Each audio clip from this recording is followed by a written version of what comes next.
Everybody can hear me in Twitch land. You can see Dr. Lenzy's beautiful face. Hello. Hi. How are you? I'm good. How are you doing? I'm great. Happy New Year. Some of your friends in Twitch are saying, hey. Dr. LT saying, hey, Dr. Lenzy. Hey, y'all. Y'all, this is my good friend and fellow Mocha Medicine colleague, Dr. Yolanda Lenzy. Mocha Medicine is a phenomenal network of Black female physicians on Facebook, and it feels like a sisterhood where I've gotten to meet and connect with a lot of other Black female physicians, and we all get together and share info and share anonymous patient cases and help one another out, and it's been great to have that connection. So Dr. Lenzy and I connected there, and I've been following her. She's another hero of mine and person I want to be like when I grow up. With the books that she's released, she was one of the first docs that I really followed with live streaming and putting out really good info on a consistent basis with her hair, skin, and nail talks, particularly for women and primarily women of color. So I love that she is here with us today, and I'm going to let her kind of add on and introduce herself. Hello, everybody. Thank you so much for that wonderful introduction, Dr. Nicole. You're a big fan of mine, how you've been able to just expand so much outside of medicine. So thank you for all that you do, and thank you for inviting me today. Hello, everyone. I'm Dr. Yolanda Lenzy, and as she mentioned, I'm a board-certified dermatologist. Uniquely, I'm also a licensed cosmetologist, and I have been one for over 25 years. So what I've done is I've integrated my background as a cosmetologist with my medical training as a dermatologist, and I specialize in hair loss conditions, hair wellness, hair care, and really bringing that all together. I do a lot of research when it comes to the epidemic of hair loss in Black women in particular, but I, treat everyone. I also run a full service dermatology practice called Lenzy Dermatology and Hair Loss Center in Massachusetts. And I'm also an author, speaker, and I love to be able to bring evidence-based information to the lay audience, because what I see in my practice is that a lot of people, especially a lot of people of color, come in really late with the things that they're dealing with. And so this is my way of using social media and live streaming. I've been able to get information out there. And it's just been so rewarding, Dr. Nicole, to be able to get feedback from people. Maybe they couldn't come see me because they're somewhere across the country, but they say, as a result of that talk you did on lupus, I went and I got diagnosed, and now I'm on treatment, and now so I'm like, oh my goodness, so it's really rewarding. So I'm really excited to be here today to chat about this topic of hair, skin, nail care, pandemic, and all that good stuff. Yes. So you taught me a lot about live streaming, using social media to live stream, and creating kind of almost like a TV show where you would do a lunch talk, right? Mm-hmm. You would talk about whatever was happening in clinic that day, or the derm topic, that was really trending at the moment. So I appreciate you doing that. Are you still doing a lot of that right now during this pandemic?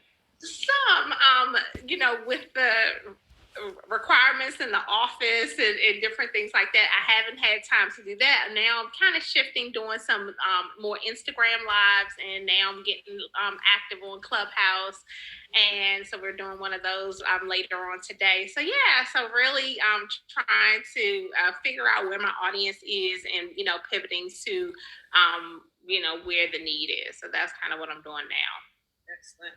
And one of the main things I want to talk about, which we already have a question about in the live chat, is talking about hair loss as it pertains to COVID and post-COVID recovery. What have you seen? I think I shared with you, I have at least 2 Black females that have thankfully survived COVID, but definitely, had infection, had symptoms, and are now recovering. And hair loss, I didn't realize, is one of their main things that they're complaining about now. So please tell us about that, and what can we do about it?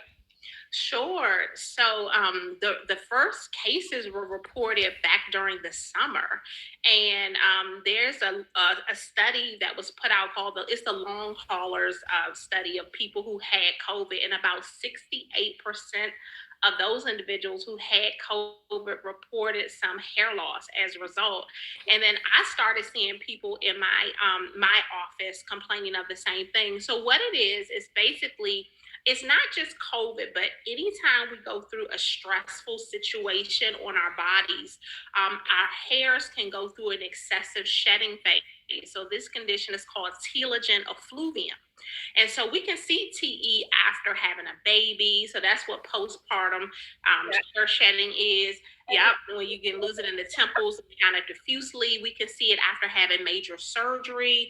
We can see it after major weight loss. So people who've had weight loss surgery, who've lost like a large amount of weight in a short period of time, they can go through TE. We can also see it with certain nutritional deficiencies. We can see it with anemia. So people who have fibroids, uterine fibroids, and they have really heavy periods can get it. So these are all, it's a whole long list of things that I even cover in my book that can cause CE. But with regards to COVID, when you're have a major febrile illness and you're in the ICU very sick, your body transmits the resources from your hair, skin, and nails to the vital organs in your body. And so you go through an excessive shedding phase. Usually it's about 3 months later after the event. So after the infection, you see it a little bit later, and it can last about 6 to 9 months. So it's not something that will immediately stop after the infection is over. There's a long-term kind of dwindling effect. But generally, it goes away after about 9 months, sometimes a year. And most times people don't have to treat it, but there are certain nutraceuticals, different vitamins that we'll often recommend to just help people to, because they're left with like a lot thinner hair than they used to have before. So these sometimes things can kind of help the hair to thicken up a bit faster. Like which ones? So, Do what is that? Which ones in particular do you usually recommend? Yeah, so one of the ones we carry in our office is called Viviscal Professional. I like that one a lot. The active ingredient is something called aminomar marine complex. So these marine complex proteins have been shown to lengthen the anagen or growth phase of the hair cycle. So we often will use those. Nutrafol is another good one that we often recommend. And then, like I said, some people just kind of wait it out, but it can be very devastating. People often bring in a bag of hair, like, what do I do? And so, yeah, it can be very, very scary. But we know a lot about it now in terms of the time course. And the good news is that, I have not seen any lingering cases, but just so people know, TE can sometimes be chronic. So I've had patients who had a baby and the hair shedding never stopped. So that's a situation called chronic TE, which is very hard to treat because everything is back to normal. We check labs and everything's normal, but they continue to lose hair. So in that situation, we usually do more treatments in the office to help them. Absolutely. I remember my cosmetologist told me after I had my first baby, or even before I had a baby, she said, "Now, don't panic, but around 3 months, Yeah, edges are gonna like start like dissipating." And I was like, "What? What do you mean?" She was like, "Don't worry, it'll come back." right. It'll come back. Mm-hmm. I'm glad that she prepared me for that. And now that I know about that with COVID, that's going to be something else, particularly with my women. I'm going to tell them, hey, you could have a lot of this. Did you see it in all women? Did you only see it? Did you see it primarily in women of color? No, I've seen it. I've mostly seen it so far in non-women of color. I just haven't had any complaint of it thus far. I just haven't had very many women of color patients who've had COVID in my office so far. But I have a couple of Caucasian women who have complained of it. So it can happen in anyone. Yeah. Yeah. Someone in the chat is asking, so the products that you mentioned, are they available to the public, or these products are only available in your office? Yes, the Nutrafol, they sell their products on their website. Viviscal has two levels. They have the regular one, you've probably seen commercials, that's available like in the drugstore, but the professional is available in doctor's offices because it's has a higher percentage of the active ingredient. Yes. They're saying, is she in Durham? Like, they're like, are you? I am in Massachusetts, but I have a colleague there in Durham, Dr. Brooke Jackson, who's great. We love Dr. Jackson. Yeah, she's great. Absolutely. In wellness in Durham, Dr. Brooke Jackson is my favorite here. We also have Dr. Scales, Yeah. who works here in Durham, and he's been in practice for a long time. Okay. So those are like our two main, particularly for my patients of color. Yeah. But were you not doing like, excuse me, telehealth consultations? Were you not? Yeah, so I've been doing virtual consultations for years, but with the shift of COVID, we had to close our office for about 8 weeks, and so I did telehealth exclusively during that time. Now we've been back in the office since May, but I still continue to do telehealth during the day. Some of the insurances are still covering it. As a result of COVID, some are not anymore, but I offer, self-pay virtuals as well for especially a lot of individuals, Dr. Nicole, around the country who don't have access to someone with expertise in skin of color or hair loss. They'll often engage me for a second opinion. So I often will, I do those kind of in the evening after I finish my patients during the day. So that's been, really a great service to offer, because a lot of people, when I do a consultation with them, they're being undertreated, especially a lot of our women of color. I specialize in treating the number one form of hair loss in Black women. It's a condition called CCCA. Long name, centrifugal cicatricial alopecia. So we call it CCCA for short.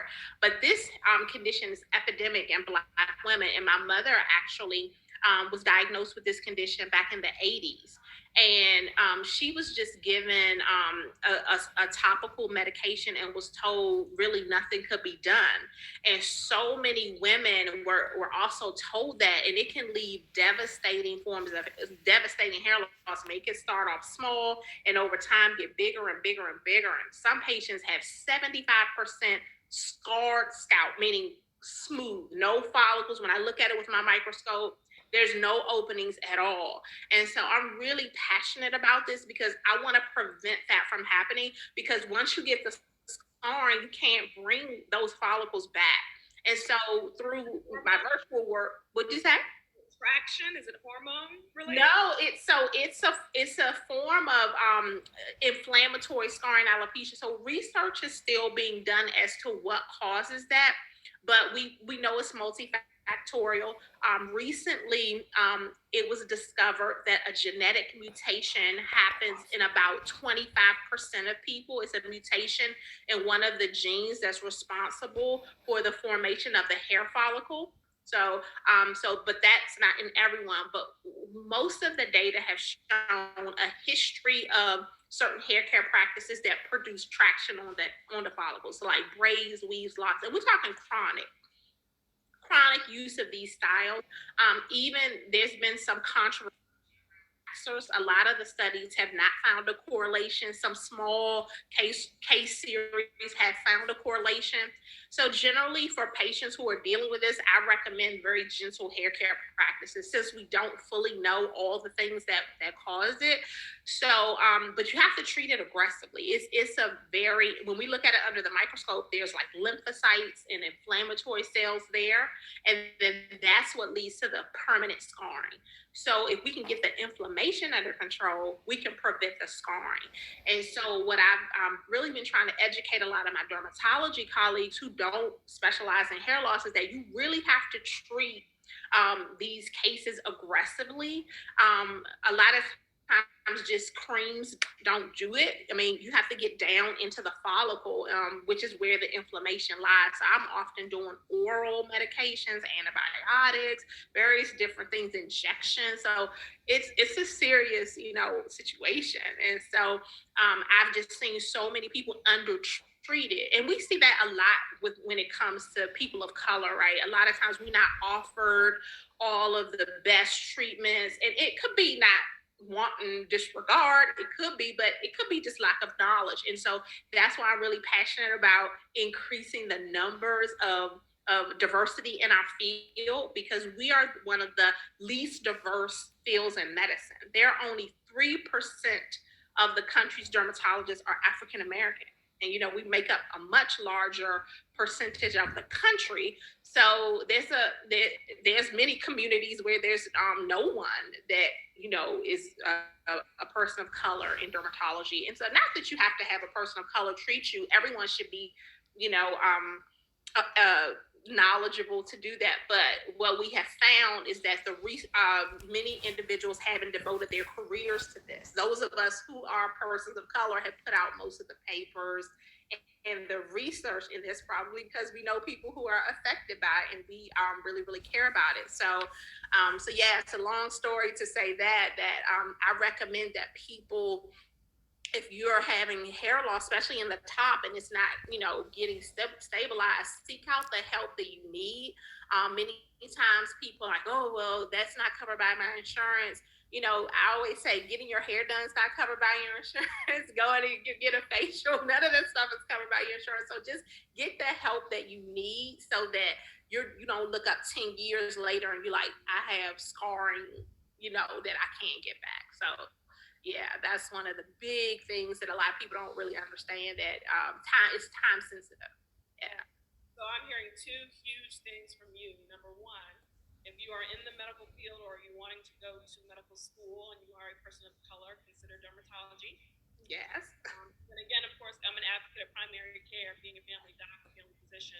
Also, consider going into primary care. But if you're already in primary care, yep, you need to be reading and learning and always refreshing our education and knowledge in the realm of dermatology, specifically for patients of color, because we're different. Our scalp is different, our hair is different, and we need to know. We need to know those subtle differences. Yep. Someone in the chat is asking about minoxidil, which is also known as Rogaine. Rogaine, over the counter. What's your feel on minoxidil and its help with regrowing hair, treatment of alopecia? Sure. So minoxidil is one of the old stalwarts in the hair loss space. There's a lot of misconceptions out there, so I'll just take a minute to just say a word about that. I do recommend minoxidil for certain conditions. So I'll first start by saying, the first step, if someone is experiencing hair loss, the first step you need to do is get an actual diagnosis. Hair loss is not a diagnosis. Hair loss is a symptom. And so figuring out which particular of the 15 different forms you have is important, because you might go out and buy Rogaine, minoxidil, and you have a form of hair loss for which it does not help. So I will always tell people, don't try to self-diagnose yourself. Get an actual diagnosis. Sometimes we have to do a biopsy, which is a little test to get that diagnosis. Many times we can look at it clinically and make that diagnosis. But I always say that because many times patients will come to me and say, I tried Rogaine and it didn't work. And I'm like, you have something way beyond what Rogaine can do. And so we sometimes our expectations for a particular treatment is not aligned.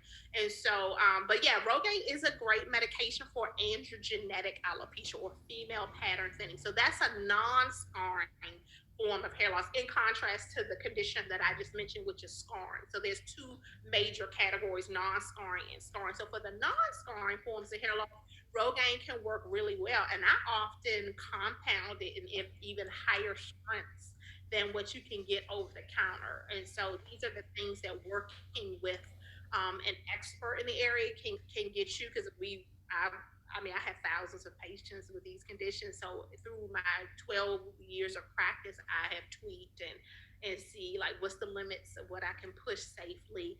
And so, but to answer the question, it's a great medication for the right diagnoses. And many times there's not an alignment. And the other question, Dr. Nicole, that I get around Rogaine is, I heard, doctor, if I stop using it, all of my hair is going to fall out. And that's not true. What happens is, if you're using Rogaine for a condition like androgenetic alopecia, that's a chronic condition, meaning you have to continue to treat that. So if you stop using the Rogaine and it made your hair grow, you still have that condition. So you're just going to go back to the previous thinning that you still had. So a lot of people think that Rogaine itself made their hair come out. It's not that. It's just you're no longer treating the problem that you have. So I hope people kind of understand that difference, because a lot of people will kind of, I mean, Rogaine has a really bad rap out in the community. Like, no, it can be used safely and well, but in the right context. For both men and women. For both. Oh yeah, for men, I love it. I mean, there are so many men who, for men, it's a little bit different because it's so acceptable to just shave your head. But so many men with male pattern thinning, you can start treating it early and keep your hair. I recently got married, and my husband was thinning, and I was like, let's get you on a regimen. And he's talking about how his barber is like, man, what are you doing? It's like, oh yeah, you married to a dermatologist, so she got you on something. I was like, oh yeah. So I mean, there's many things that can be done. And so for men, I love the Rogaine twice a day for male pattern thinning. And I'm even having young men who are like teenagers, say their fathers are bald, they're sending their sons in who are like 20 years old, and they're already getting the early signs. So we're starting them on regimens early so that they won't, because they already know what will happen because they have the genetics. They don't want to go bald when they're like 40, 50. Yeah, so men and women can use that. Listen, the comment section is going crazy. They're like, I want to make an appointment Monday. See you. How do people get in touch with you, and how can they potentially make an appointment, a telehealth consultation with you? Sure. So you can certainly contact our office, and you can get the information from our website. So I'll just share that because that'll be easier for you to remember. It's my name, and it's spelled a little bit differently. Lenzy is Lenzy. Derm, DERM.com. So LenzyDerm.com. You can get information with the phone number that you can call to make an appointment. And if we don't accept your insurance, or your insurance not covering telehealth visit, you can book a virtual with me, self-pay, and you can do that right on the website. So either way, we got you. We would love to help you. It just, I don't know. I just love to be able to see people grow their hair back, because I take photos at every appointment. And so you probably, if you guys follow me on Instagram, you'll see a lot of my before and afters. And it's amazing, Dr. Nicole, that when people come in, my medical assistants will ask them, how do you think it's doing? They'll be like, oh, I'm not sure if it's any better. When they see those pictures, they're like, oh. So they're like super excited. So that's really rewarding work to do, to be able to I love dermatology because you can actually see it. After you can see your face clear up. With the hair loss, you can actually see your hair grow back. And so that's one of the things I love about what I do. That is so incredible. Thank you so much for sharing, particularly the CCCA condition with us, and how COVID now is another condition we have to throw into the mix when it comes to alopecia. We have to remember that. Thank you so much. I really appreciate you. Please stay with us in the chat. We have like 4 or 5 other questions we couldn't get to. So y'all, follow Dr. Lenzy. Hopefully she'll stay with us in the chat for a little bit and engage with people there. But this is a topic that all of us need to know more about, and I really appreciate you spending some time with us. Absolutely. Thank you so much for having me. This is a great event. I'm having a lot of fun. Yay!